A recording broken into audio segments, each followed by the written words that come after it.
जय श्री कृष्णा। दोस्तों, किसी ने बड़े कमाल की बात कही है कि कर दिखाओ कुछ ऐसा कि दुनिया करना चाहे आपके जैसा। मैं आपका भाई दारा सिंह रघुवंशी, मैं आपको एक कहानी की तरफ ले चलता हूं। एक राजा था, उनका बगीचा एकदम सुंदर, उनका बगीचा ऐसे बगीचों में से एक था जो पूरे उनके राज्यों में और पास कितने भी आसपास के राज्य थे, ऐसा बगीचा नहीं था। ऐसे ऐसे पुष्प, हर राज्य में पुष्प वो नहीं थे। बगल के पड़ोसी राजा वहां सैर करने आते थे, घूमने आते थे उस बगीचे में। पुष्प ज्यादा होते गए, उसमें बड़ी बगीचा बड़ा होता गया। राजा सुबह शाम आता, खुश होता, उसे उस पर घमंड हो गया कि मेरे जैसा बगीचा सुंदर किसी भी राज्य में नहीं है और ना किसी राज्य में हो सकता है। ये सब उसने सोचा। उस बगीचे की महक इंद्रलोक तक गई। उन्होंने कहा, अपने साथ घोड़े बुलाए, उड़ने वाले घोड़ों से कहा कि घोड़े ये देखो नीचे जाके कि ये बगीचा, ये पुष्प, ये बगीचा किसका है जिनकी पुष्पों की खुशबू यहां तक महक रही है। वो बगीचे को आप देख के आइए। सात तो घोड़े उड़ के चले गए। उनको जो महक आ रही थी, उसी महक के आधार पर ऊपर से नीचे आए, उस बगीचे पर ही उतरे। उन्होंने सोचा कि भाई जिस प्रकार से हमें राजा साहब ने भेजा है उसी प्रकार से ये महक आ रही है, वह बगीचा यही होना चाहिए। उन्होंने उस बगीचे में से पुष्प, जो भी बड़े बड़े पुष्प, सुंदर पुष्प खाए, कुछों को तोड़ा। उन्होंने सोचा कि भाई ये तो पुष्प बड़े अच्छे लग रहे हैं खाने में, हमें तो डेली आना चाहिए। 2-3 घंटे उन्होंने वहां उस बगीचे को जतर बतर किया, तोड़ा, कुछ पुष्प कहे। सवेरे की भोर बोलते हैं, वो होने पे आए। वो किरण निकलने से पहले ही राजा के पास पहुंचना है उनको। उनका कुछ ऐसा नियम था।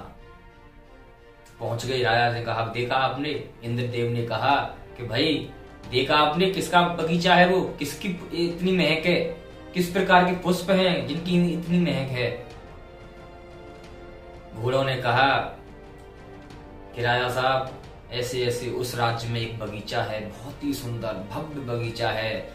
उस बगीचे के मुकाबले हमारा बगीचा कुछ भी नहीं, आपका भी बगीचा उसके सामने बिल्कुल फीका है। तो एक काम करो, आप वहां डेली जाओगे, 2-3 घंटे वहीं व्यतीत करे हुए, और उस बगीचे को आपको तहस नहस करना है, खत्म करना है 1 महीने के अंदर। ठीक है। और घोड़े अब सही मतराने लगे आपस में कि भाई ये तो हम सोच रहे थे कि डेली आएंगे, डेली इनको खाएंगे। राजा साहब ने, इंद्रदेव ने भी यही आदेश दिया है। उनका यही प्रतिक्रिया होती रही, डेली आना जाना। राजा ने सोचा कि भाई ये मेरे बगीचे को कौन उजाड़ रहा है, कौन तोड़ रहा है, इसका जानकारी मिलनी चाहिए इसकी। उसने अपना एक बेटा पहला भेजा। उस राजा के 7 बेटे थे।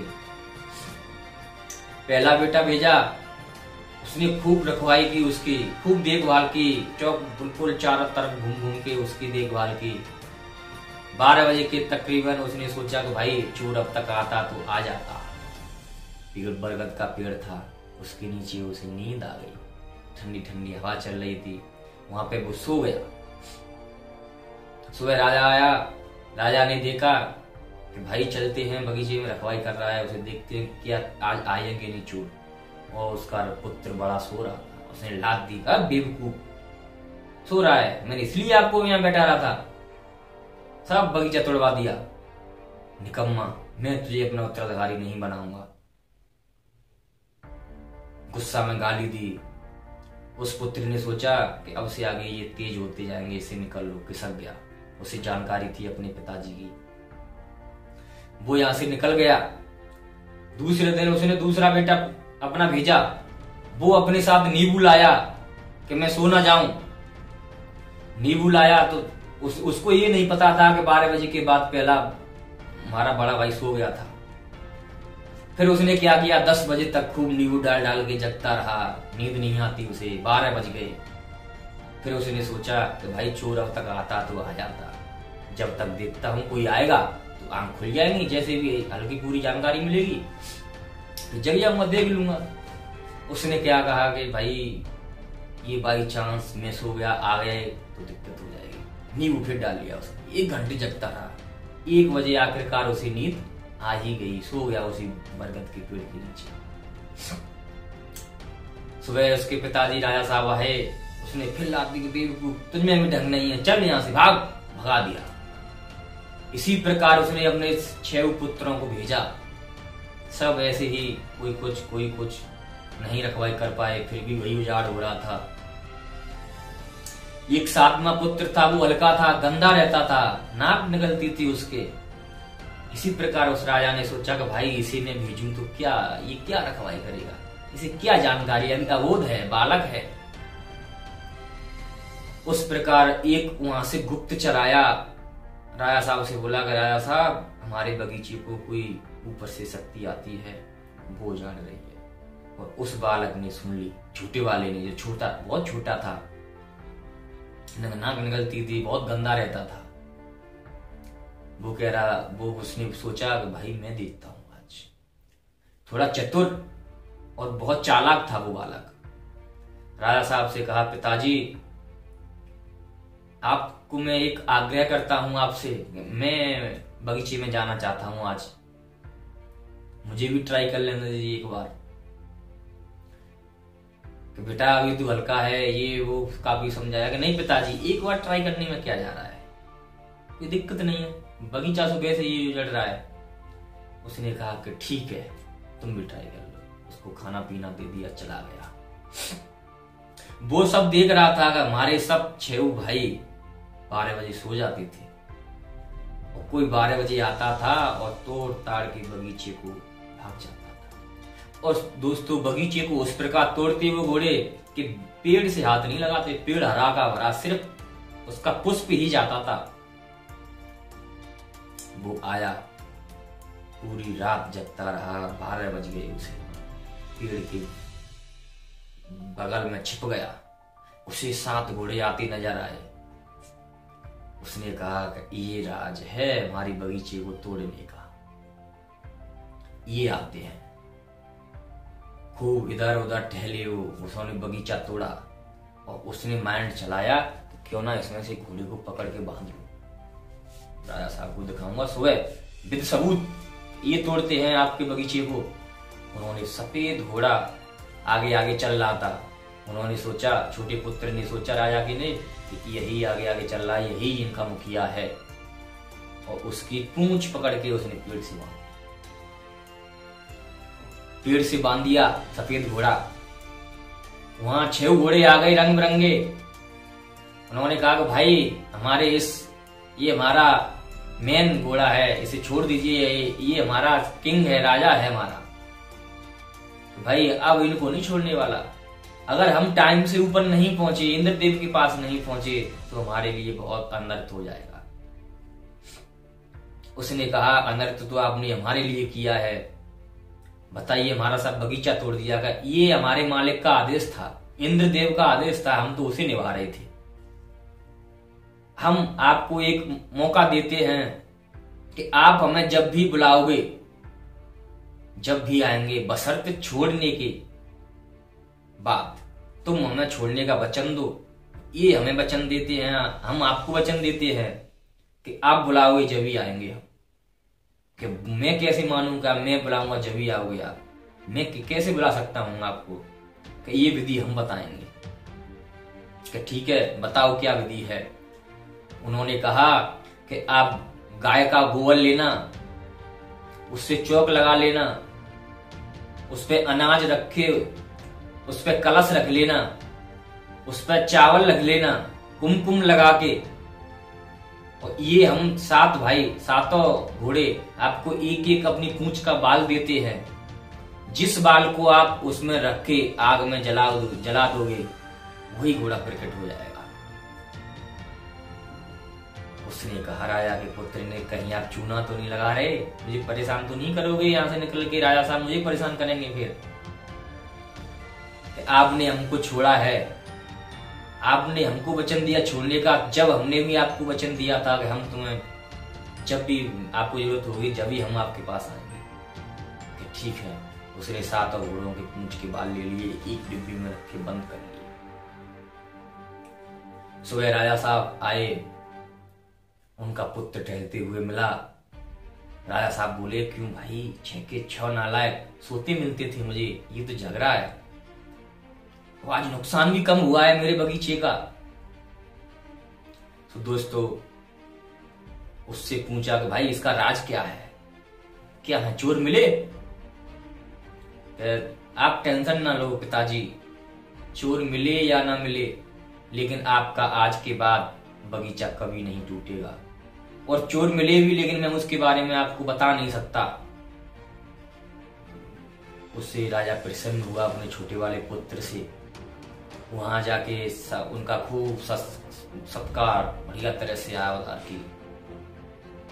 उन्होंने फिर 6 पुत्र बुलाए उनको, बोरी बिस्तर उठाओ, आपको देश नकारा देगा। देश से निकाल दिया। सुबह का बोल दिया सुबह निकल जाओ यहाँ से। उन्होंने खुद थोड़ा थोड़ा धन भी दे दिया। उस 7वें पुत्र ने सोचा, भाई ये तो मेरे भाइयों को निकाल रहे हैं। उसने कहा, पिताजी इनको क्यों निकाल रहे हो? मैंने सब सुधार कर दिया, उन पे नहीं हुआ, वो सो जाते थे, मैंने तो कर दिया, कोई दिक्कत नहीं है, उनको रख लीजिए। तुझे रहना है क्या नहीं रहना है? अगर तुझे नहीं रहना तू भी चला जाए इनके साथ में, पर लेकिन तुझे कोई धन नहीं मिलेगा। अगर तू रहेगा तो मैं तुझे यहाँ का राजा बनाऊंगा, इनको जाने दे। नहीं पिताजी मैं इनके साथ ही जाऊंगा, ये मेरे बड़े भाई हैं। उससे कई बार मना की, राजा ने नहीं माना, साथ में चला गया, कोई धन नहीं दिया। सुबह जाना था उनको, फिर उन्होंने 6 भाइयों ने कहा कि ये वैसे ही घिनादा रहता है, हम कहाँ इसे लेते फिरेंगे, कौन इसे राजा का कुंवर समझेगा। फिर वहां से वो एक बड़े भाई ने कहा कि भाई ले चलो, कोई दिक्कत नहीं है, जहां हम रहेंगे वहां डरा रहेगा, खाना पीना तो बनाता रहेगा, बर्तन तो साफ करेगा। ये सुझाव सबके मन में आ गया कि भाई सही बात है, ले चलो। वो उसे वहां फिर ले गए, दूसरे राज्य में पहुंच गए। वहां एक बुढ़िया का मकान लिया, बुजुर्ग थी एक, उसका मकान किराए पे ले लिया उन्होंने।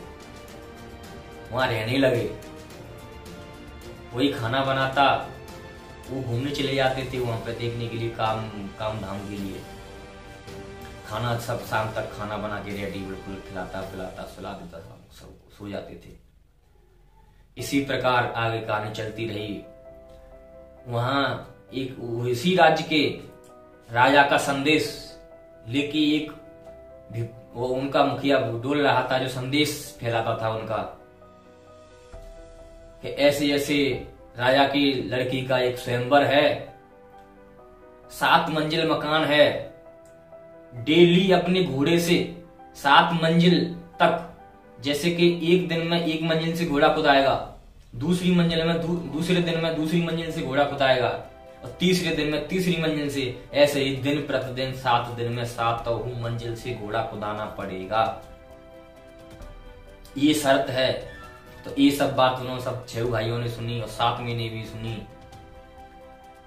उन्होंने कहा कि भाई चलो ठीक है, हम चलते हैं, 6 भाइयों के पास घोड़े हैं, आजमाते हैं। उन्होंने कहा कि पहले कौन चढ़ेगा, कौन कुदाएगा। उन्होंने सोचा कि पहले छोटे वाले 6 भाइयों को कुदाओ। कुल मिलाकर उन्होंने फैसला किया कि नहीं, बड़ा ही कुदाएगा पहले। वहां पे चले गए, वहां पे 1 मंजिल से आगे उन्होंने नहीं घोड़े कुदा पाए। दूसरे दिन गए, उसने छोटे वाले जो 7वां पुत्र था, वो गिनादा रहता था, नाक लटकती थी, उसने कहा भैया जी मुझे भी ले चलो साथ में। उसने कहा तू यहीं पड़ा रहे, खाना फाना बना लेना टाइम से। उसने कहा नहीं आप चले जाएंगे, मैं जब आ जाऊंगा, मैं जाऊंगा जरूर। उसको एक पेड़ से वहीं अंदर, घर के अंदर कोई पेड़ था, उससे बांध गए, बाहर से किवाड़ दे गए, मेन गेट्स वाले किवाड़ दे गए, गेट लगा। वहां पे वो बुढ़िया माँ आई। उन्होंने देखा कि बाहर से गेट लगा है और अंदर ये बंधा है लड़का। उन्होंने खोला, गेट खोला, अंदर गई तो भाई ये कैसे? कि माँ ऐसे ऐसे है, एक काम मेरी करेगी माँ? कह अरे बेटा तूने मुझे माँ बोला है, मेरे कोई पुत्र नहीं है, तो आपने मुझे माँ बोला है तो बताइए, मैं तो अपनी जान देने को तैयार हूं। कि माता जी मुझे खोल दीजिए, लेकिन बशर्त एक शर्त है। कि क्या है? कि मेरे 6 भाइयों को आने से पहले मैं आ जाऊंगा, मुझे ऐसे ही बांधना है, आपको देख लो कैसे खोलेंगे आप। कि ठीक है बेटा ऐसे ही बांधूंगी। उसने कह दिया कि ठीक है ऐसे ही बांधूंगी, उससे खोल दिया। और फिर उसने कहा माँ मेरा एक और काम करेगी? कि बेटा बिल्कुल, कि मुझे ऐसे ऐसे गाय का गोबर, एक कलश, अनाज, चावल, कुमकुम ये लाके दे दो बाजार से। कि नहीं बेटा ये तो मेरे घर पे ही है, सब कुछ है। लाके दे दिया। उसने चौक लगाया, अनाज डाल के उसने कलश रखा। उसी प्रकार उसने वही प्रक्रिया की, सब रख लिया। उसने वहां पर सफेद वाला घोड़े का पूंछ का वो डाल दिया, उसमें पूंछ का बाल जला दिया। बाहर घोड़ा प्रकट हो गया। तो बोलिए राजन, मैं आपकी क्या सहायता कर सकता हूं? कि मेरी सहायता ये करो कि ऐसे ऐसे शर्त लगी है, मुझे वहां जाना है, आज मेरा पहला दिन है, मुझे पहली मंजिल से लौट के आना है।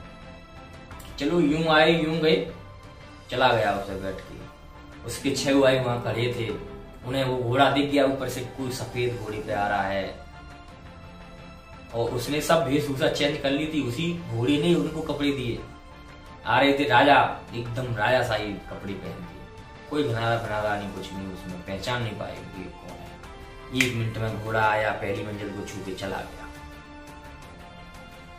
उसने कहा कि ऐसे ही चलना है मित्र। घोड़ी ने कहा भाई मेरी यहीं तक थी, इससे आगे मैं नहीं ऊपर जा सकता, अगर तुम्हें ऊपर जाना है तो आप सुनहरे वाले घोड़े की पूंछ के बाल को डाल देना, वो प्रकट होंगे, वो सब कर देंगे। ठीक है। दूसरे दिन उन्होंने वही डाला, वो घोड़ा ले आया, वही कपड़े पहन के, वही 6 भाई उसी कोठी के नीचे खड़े थे, महल के नीचे, 7 मंजिल महल के नीचे। वहां आए, 6 भाई खड़े हो गए, फिर वही घोड़ा आया उड़ के। तो उन्होंने देखा कि भाई ये घोड़ा फिर आ रहा है, दूसरा मंजिल छुआ और यहाँ से रिफू चक्कर वापिस। वही प्रक्रिया डेली उन्होंने 6 दिन की, आते जाते, लेकिन किसी ने पहचाना नहीं। उन्होंने सोचा कि भाई हमारा भाई वहां बना रहता है,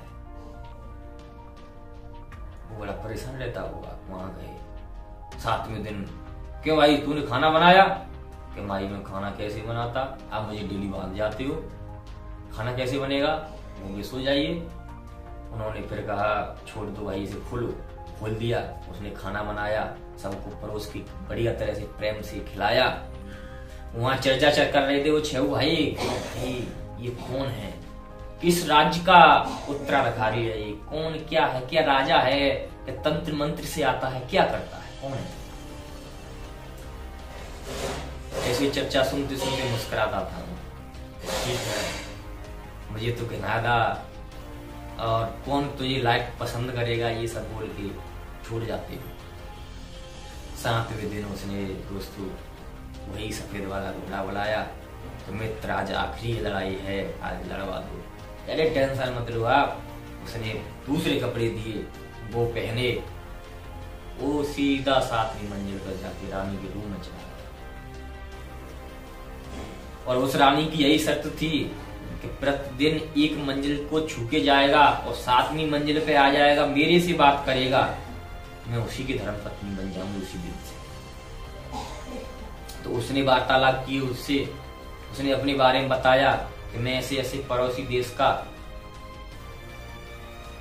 का एक राजकुमार हूँ, ऐसे ऐसे मेरे पिताजी हैं, उन्होंने हमें निकाल दिया है, 6 भाई मेरे यहीं आए हुए हैं, उन्होंने नहीं कुछ कर पाया, और मेरे पे ऐसे ऐसे ये इंद्रलोक से घोड़े हैं, ये मुझ पे हैं, मुझे इंद्र ने दिए हैं, उसका आशीर्वाद है सब।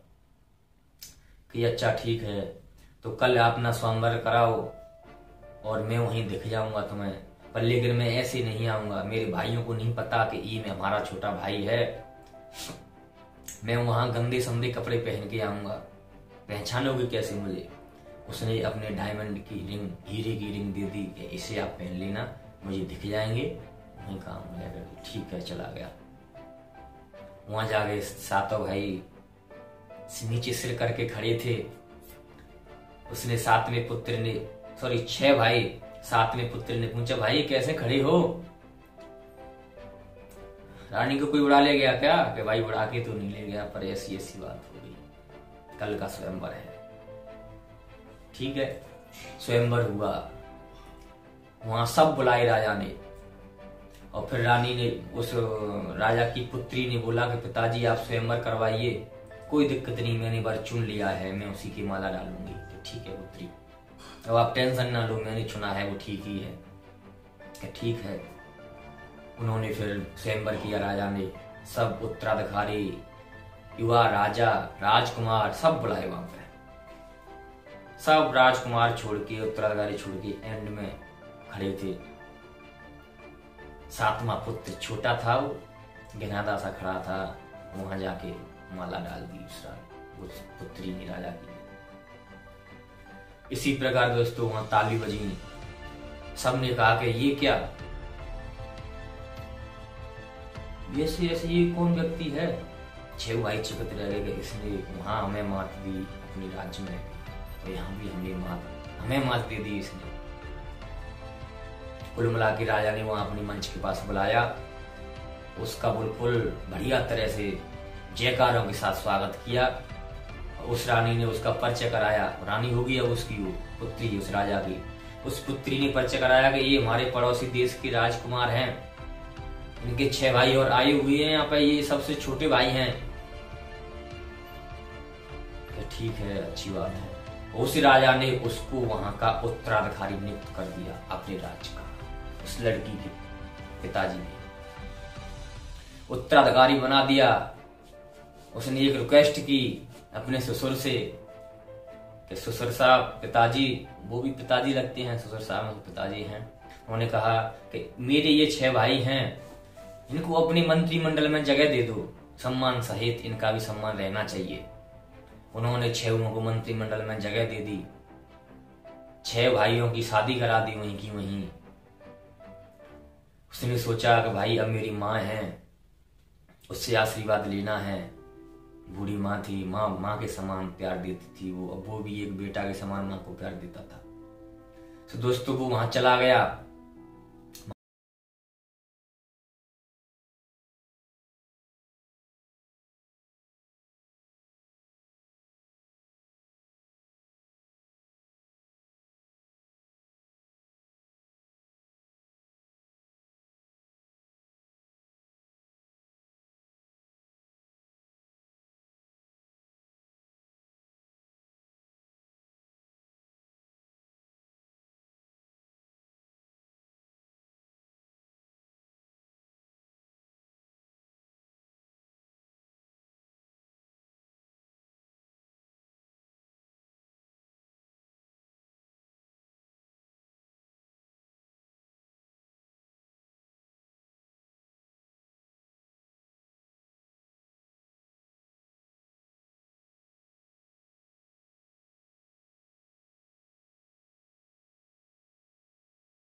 किसी का लक है उन्हें को हीरा बनाना, तो दोस्तों आप उसे पलट नहीं सकते, उसको हीरा ही बनना पड़ेगा।